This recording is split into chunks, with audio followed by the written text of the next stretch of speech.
पण जबरदस्त कष्टाचं असतं. रात्रभर पेट्रोलिंग, ट्रॅफिक कंट्रोल, कायदा सुव्यवस्था सांभाळणे, तातडीच्या घटनांना प्रतिसाद देणे. याच पदावरून पुढे अधिकारी बनण्याचा प्रवास सुरू होतो.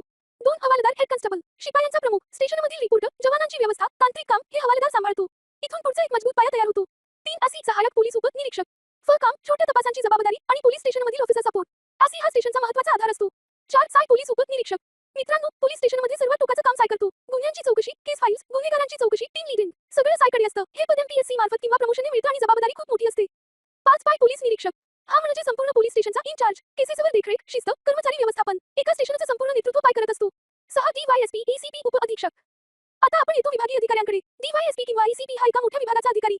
अनेक पोलीस स्टेशन त्यांच्या नियंत्रणाखाली असतात. मोठ्या तपासांवर देखरेख आणि महत्त्वाचे निर्णय इथून घेतले जातात. 7 एसपी डीसीपी पोलीस अधीक्षक. संपूर्ण जिल्ह्याचा पोलीस प्रमुख. जिल्ह्यात शांतता, कायदा सुव्यवस्था, मोठे ऑपरेशन्स. एसपी हे सर्व हाताळतो. हे पद अनुभव, ज्ञान आणि नेतृत्वाची मागणी करतं. 8 टेक आयजीपी.